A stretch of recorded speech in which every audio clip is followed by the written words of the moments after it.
To my channel Pai academy. कैसे हो सब लोग? तो आज एक नया फिजिक्स का सेक्शन अपन चालू करेंगे, मॉडर्न फिजिक्स। ये वो फिजिक्स है जो मान लो कि आपको हर एक एग्जाम में, जैसे आईआईटी हो या नीट हो, आपको इसका क्वेश्चन डेफिनेटली मिलेगा ही मिलेगा, चाहे आप कुछ भी कर लो।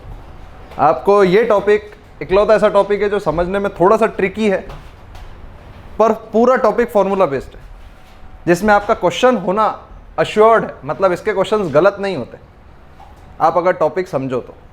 ठीक है, अभी तक अपन ने बड़े बड़े ऑब्जेक्ट्स देखे, मास देखे, ये देखे, वो देखे, पर ये टॉपिक मॉलिक्यूलर लेवल पे जाता है कि इलेक्ट्रॉन कैसा काम कर रहा है, लाइट कैसे हो रही है, लाइट को अपन ने लाइट कैसा बिहेवियर शो कर रही है। तो ये टॉपिक थोड़ा सा एटॉमिक लेवल का टॉपिक है, इसलिए उसका नाम भी दिया हुआ है मॉडर्न फिजिक्स।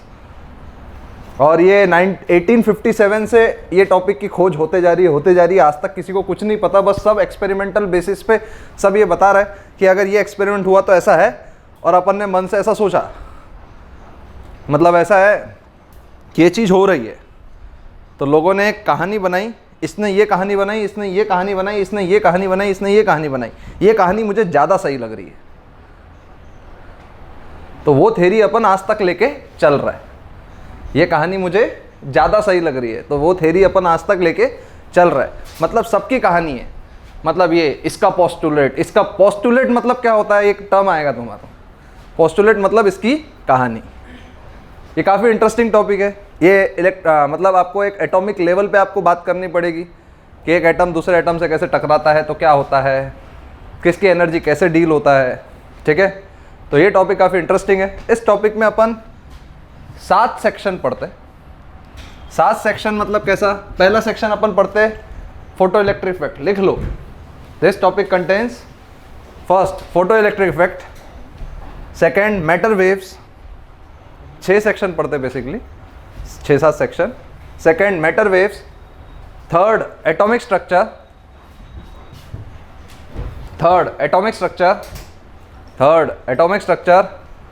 फोर्थ एक्स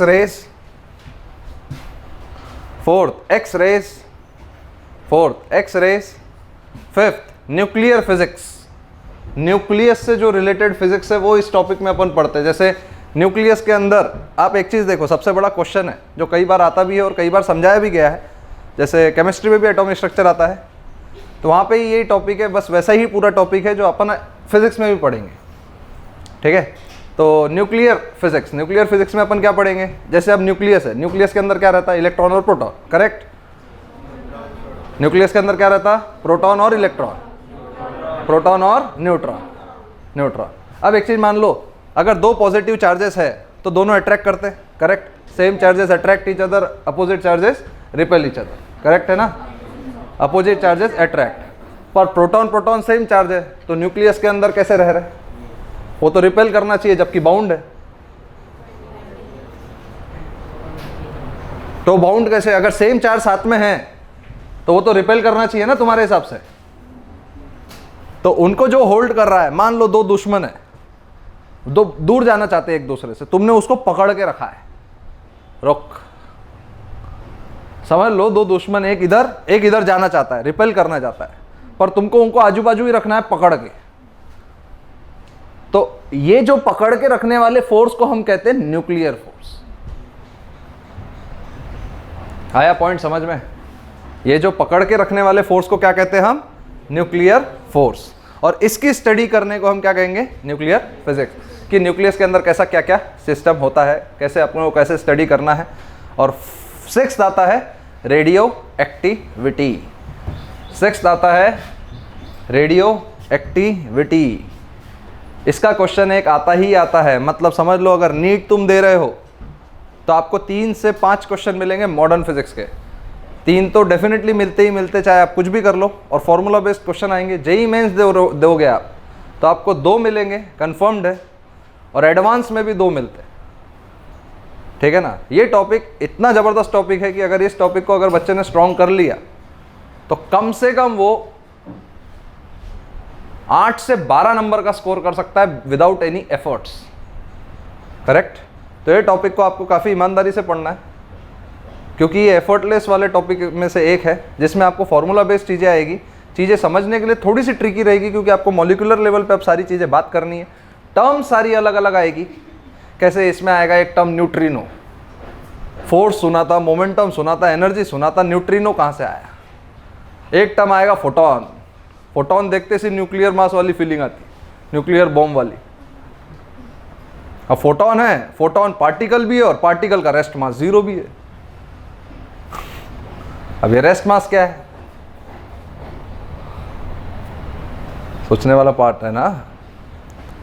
तो लाइट फोटोन है, मतलब ये सारी चीज़ें अभी मैं बता रहा, बाद में भी वापस डिटेल में पूरा बताऊंगा। मैं आपको बता रहा हूँ कि ये टॉपिक में जो बच्चे को दिक्कत आती है, वो दिक्कत ये चीज़ की आती है कि वो टर्म्स एक्सेप्ट नहीं कर पाता। इसमें आपको वर्ड्स को एक्सेप्ट करना ज़्यादा पड़ेगा। मैं हमेशा कहता हूँ कि अगर आपको तुरंत सब कुछ चीज़ें सीखना है तो आपको एक्सेप्टेंस बढ़ाना पड़ेगा, वर्ड्स को एक्सेप्ट करने का।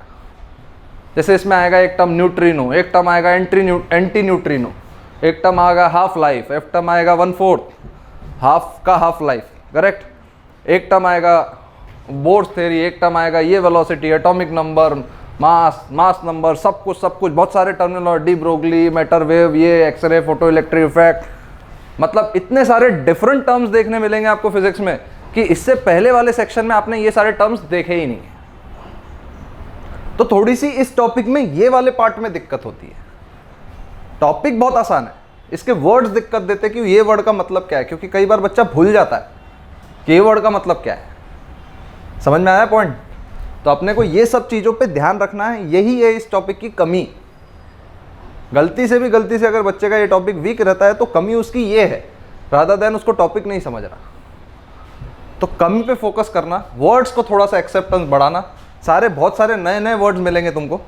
जैसे लाइट है, अब व्हाट इज लाइट, सबसे बड़ा सवाल। तो इसको देख के कई लोगों ने बनाई थेरीज।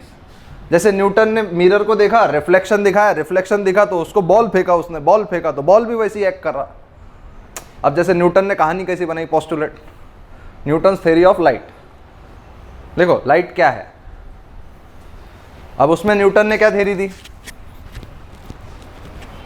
न्यूटन ने बोला बॉल को फेंका तो जितने एंगल में फेंका उतने एंगल में वापस निकल रहा है, रिफ्लेक्शन, करेक्ट। तो लाइट भी वैसी निकल रही है। तो बॉल एक पार्टिकल था, तो न्यूटन ने बोल दिया लाइट भी एक पार्टिकल है। और वो पार्टिकल को न्यूटन ने क्या नाम दिया? कॉर्पसल्स। क्या नाम दिया? कॉर्पस्कुलर थ्योरी बोलते हैं उसको।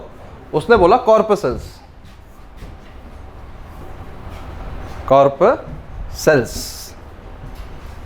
वैसे ये थ्योरी को जो नाम बोला जाता है वो कॉर्पस्कुलर थ्योरी है, ठीक है। स्पेलिंग नहीं आती, मेरे को भी नहीं आती, पता नहीं।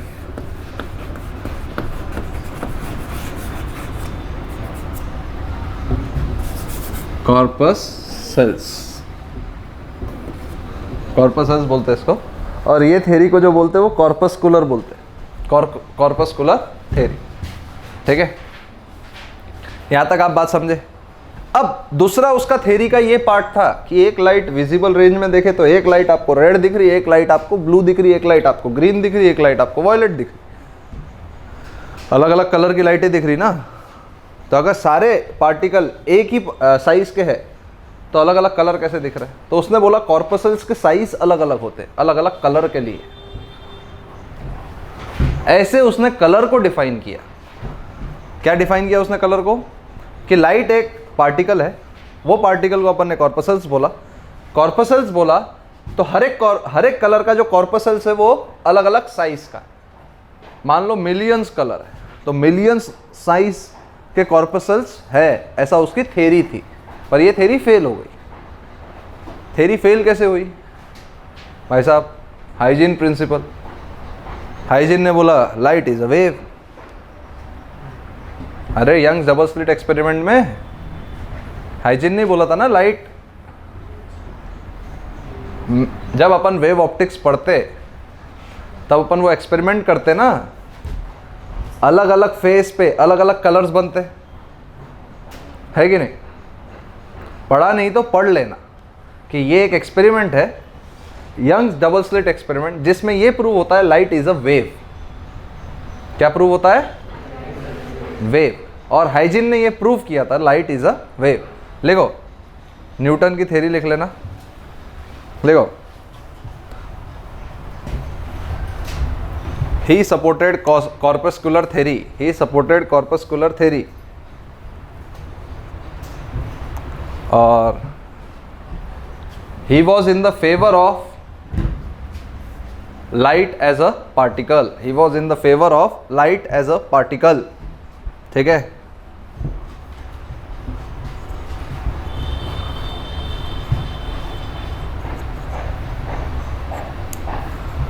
आप लिखो Huygens principle, Huygens. He supported light as a wave nature, he supported light as a wave nature, he supported light as a wave nature, या तो ऐसा लिख लो, he supported wave nature of light, he supported wave nature of light. Bracket में लिख लेना wave optics, पूरा topic ही है, लाइट वेव रहेगी तब क्या होगा, है कि नहीं। फिर नेक्स्ट आता है, कहानी है, Maxwell theory of electromagnetic waves, Maxwell theory of electromagnetic waves.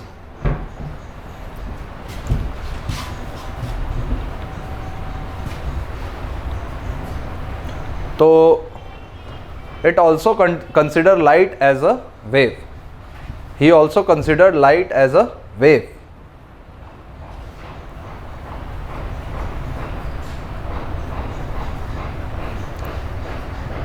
he also considered light as a wave।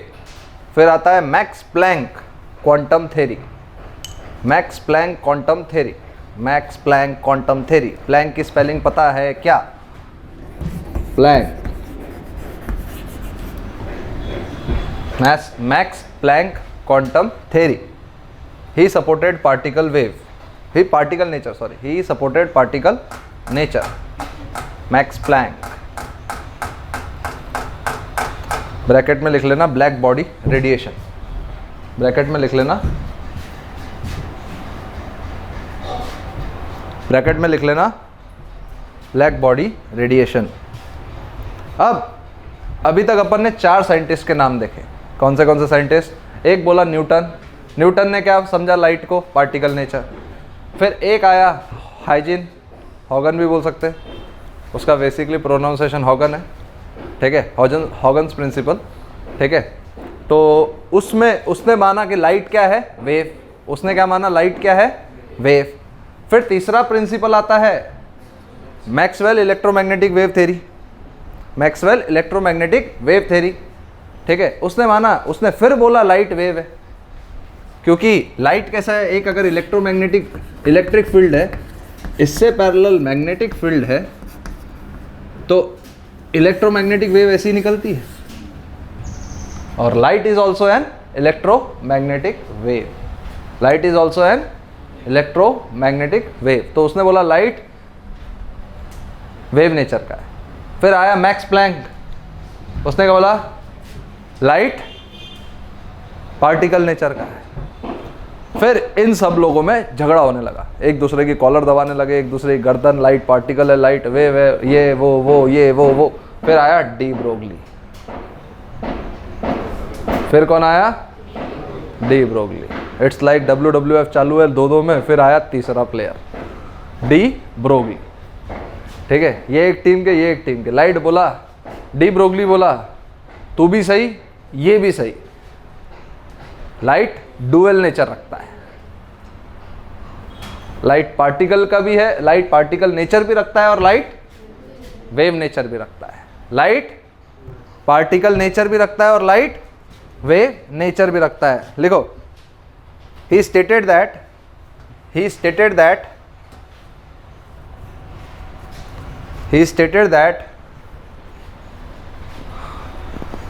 light is made up of photons. He stated that light is made up of photons, bracket particles, whose rest mass is zero, whose rest mass is zero.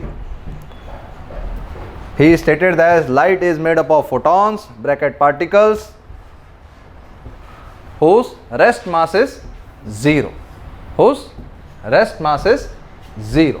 अब उसने बोला कि particle light dual nature रखता है, light wave भी करता है और लाइट पार्टिकल नेचर भी रखता है। तो उसने ये दोनों टर्म को कैसे डिस्क्राइब किया? अब मोमेंटम आप किसी भी पार्टिकल का देखते हो तो वो पार्टिकल नेचर में ही आप मोमेंटम लिखते हो, और लैम्बडा किस में लिखते हो? वेव में। तो उसने दोनों को एक साथ कैसे रिलेट किया? एक फॉर्मूले से, momentum is equal to h by lambda. एक ही फॉर्मूले में उसने पार्टिकल बिहेवियर भी दिखा दिया और वेव बिहेवियर भी दिखा दिया। एक ही फॉर्मूले में उसने क्या दिखा दिया? पार्टिकल बिहेवियर भी और वेव बिहेवियर। अब एनर्जी क्या होती है लाइट की? mc square, correct. mc क्या है? मोमेंटम। तो ये क्या हुआ? h by lambda into C, hc bye lambda.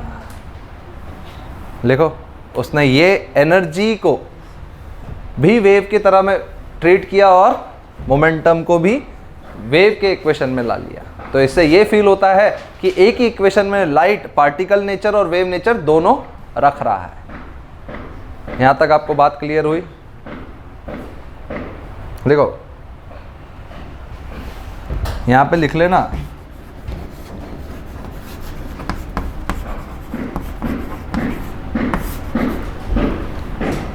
ये ईच एक फोटोन की एनर्जी है, ये एक फोटोन की एनर्जी है।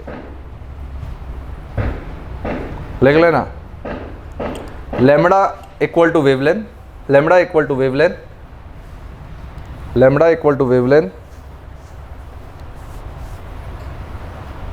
ब्रैकेट में लिख लेना if we considered it as wave, if we considered it as wave.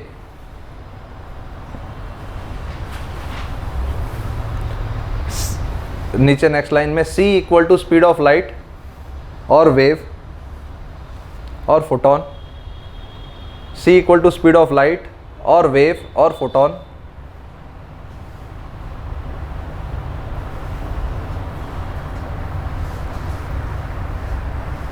He stated, next line में लिख लेना, he stated light has dual nature, he stated light has dual nature, he stated light has dual nature, particle and wave, particle and wave, particle and wave. ठीक है। और ये जो h है, ये h को अपन बोलते हैं प्लैंक्स कांस्टेंट। क्या बोलते हैं? कांस्टेंट। इसकी वैल्यू होती है 6.634 इंटू 10 की पावर माइनस 34। इसका यूनिट भी आप देख सकते हैं, ये देखो जूल मीटर, ये देखो ना, इसका जूल है, इसका क्या है? h, मीटर पर सेकेंड अपॉन मीटर। तो h का यूनिट क्या होगा? Joule second. तो इसका यूनिट क्या होगा?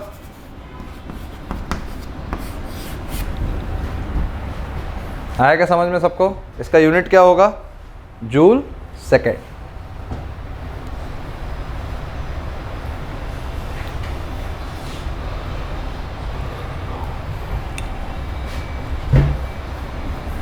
यहां तक आप समझे बात को? पक्का?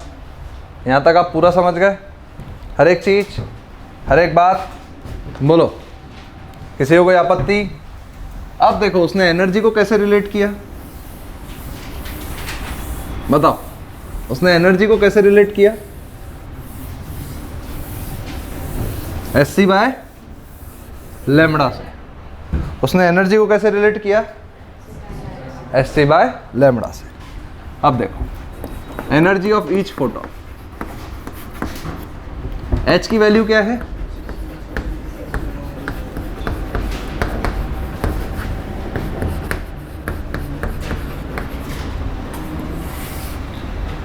लैम्बडा। यहां पे अपन ने लैम्बडा को इन मीटर्स रखा, लैम्बडा को अपन ने यहां पे मीटर्स। इसको जब मल्टीप्लाई करते ना, इसको जब आप मल्टीप्लाई करते हो ना, तो ऑब्जर्व करना, ये एनर्जी जूल में है,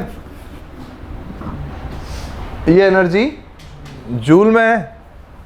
ध्यान से समझना थोड़ा सा क्या हिसाब है और क्या किताब है, ठीक है। अब तुमको एक चीज मालूम है, तुमने कभी सुना 1 electron volt is equal to 10 की पावर माइनस 1.6 इंटू 10 की पावर माइनस 19 जूल? ये टर्म कभी सुनी क्या? 1 electron volt is equal to 1.6 into 10 की पावर माइनस 19 जूल। ये होता है। Energy can be measured in electron volt. Energy दो यूनिट में मेजर होती है, एक इलेक्ट्रॉन वोल्ट और एक जूल। एनर्जी दो यूनिट में मेजर होती है, एक इलेक्ट्रॉन वोल्ट, एक जूल। समझ में आ रहा है क्या बोला मैंने? एनर्जी दो यूनिट में मेजर होती, एक इलेक्ट्रॉन वोल्ट और एक जूल, और इन दोनों का रिलेशन ये है। अब ये छोटी क्वांटिटी है, इसको अगर जो जूल में मेजर करूँ तो काफ़ी दिक्कत हो सकती है। इसको मैं जूल में मेजर करूँ तो क्या काफ़ी दिक्कत हो सकती है? तो मैं इसको किस में मेजर करता हूँ? इलेक्ट्रॉन वोल्ट में। किस में मेजर करता हूँ? वोल्ट में। तो 1 joule is equal to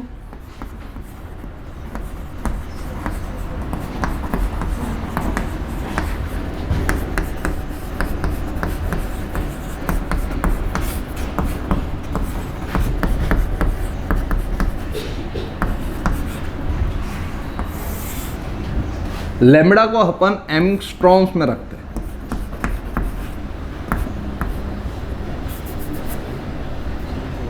one metre is equal to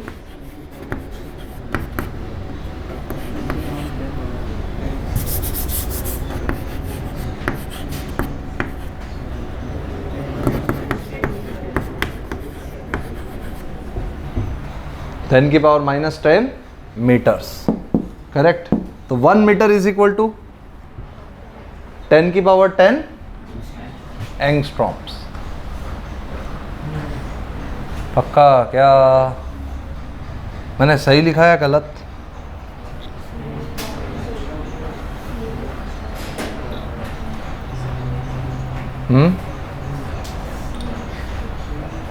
सही लिखा है गलत? ये वाली टर्म सही है? पक्का?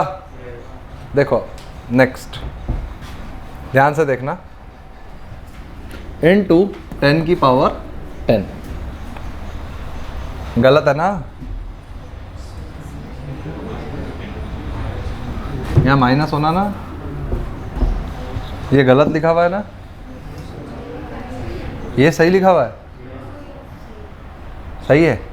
तो यहाँ पे क्या करना पड़ता है, सुन लो। यहाँ पे लैम्बडा इन एंगस्ट्रॉम्स, तो यहाँ पे आपको सीधी वैल्यू डालनी है, 10 की पावर माइनस 10 नहीं डालनी है।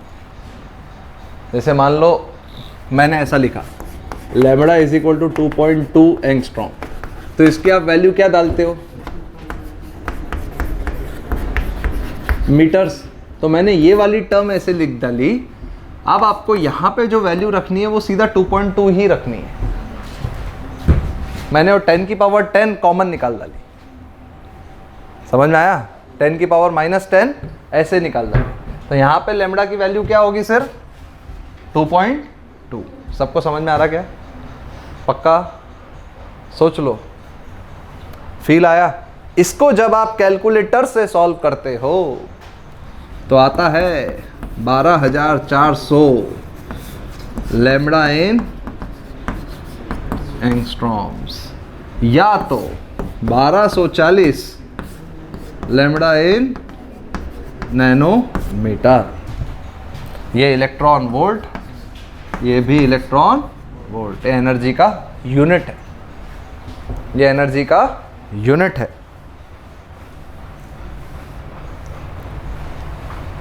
ये एनर्जी का क्या है? यूनिट। लिखो फटाफट।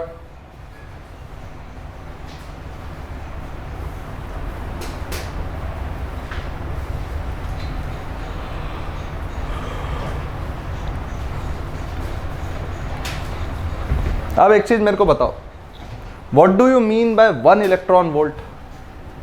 ये टर्म क्या है?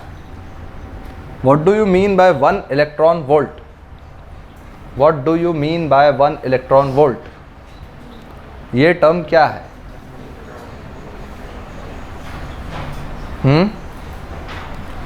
जब एक इलेक्ट्रॉन को 1 वोल्ट से एक्सेलरेट अगर हम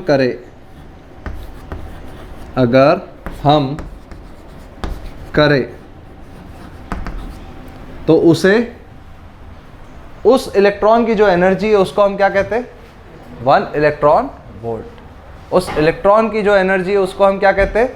1 इलेक्ट्रॉन वोल्ट। आपने पोटेंशियल इलेक्ट्रोस्टैट्स में ये चीज पढ़ी क्या कि potential energy per unit charge is potential? Electrostatics में ये टर्म कभी सुना क्या? Potential energy per unit charge is potential.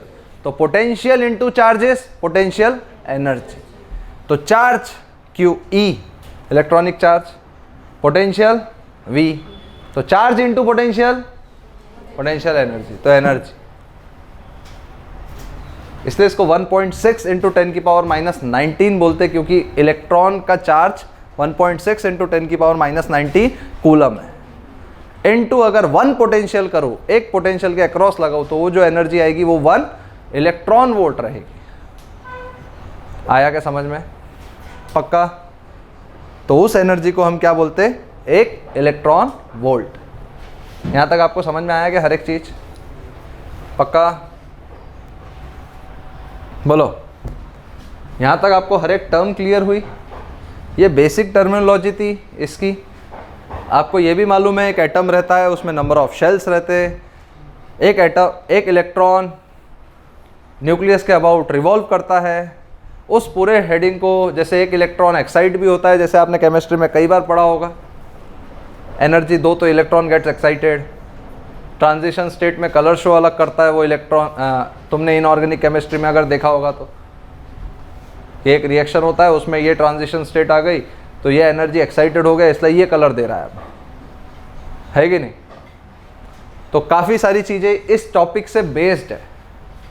अब जैसे मान लो कि तुमने मिशन मंगल मूवी में देखा होगा, सोलार रेडिएशन, एक एनर्जी आती है जो उसको लेके जाती है।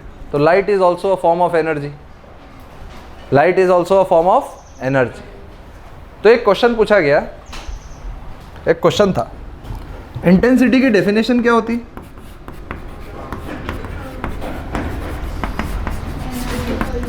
Power per unit area. Power per unit area. Power को अपन क्या कहते हैं?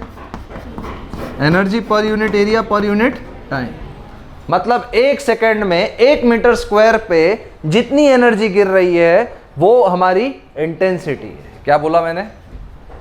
1 सेकेंड में 1 मीटर स्क्वायर पे कितनी एनर्जी गिर रही है वो हमारी क्या है?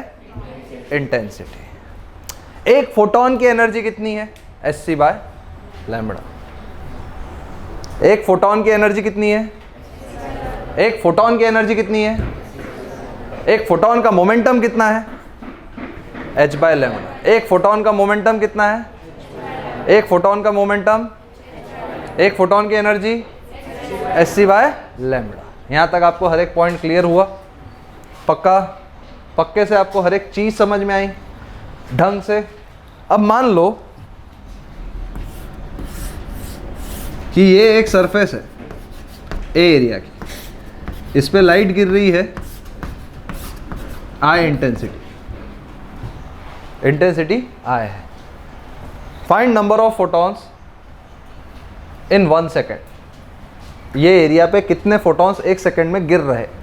बताओ, ये एरिया पे कितने 1 सेकेंड में कितने फोटॉन्स गिर रहे? ये एरिया पे 1 सेकेंड में कितने फोटॉन्स गिर रहे? बताओ, ये एरिया में 1 सेकेंड में कितने फोटॉन्स गिर रहे? ये एरिया में 1 सेकेंड में कितने फोटॉन्स गिर रहे? बताओ।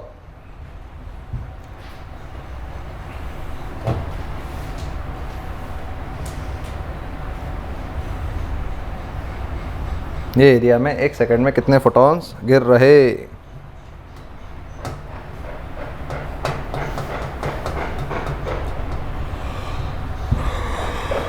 आंसर सामने लिखा हुआ है तुम्हारे।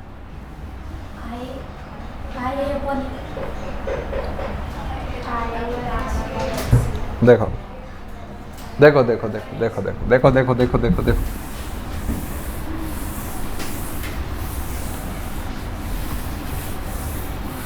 एक फोटोन की एनर्जी hc/λ, n फोटॉन्स की एनर्जी, तो इंटेंसिटी आए, एक सेकंड में बात हो रही है तो E/A, E कितना n hc/λ अपॉन एरिया, तो n कितना हुआ I/λ/,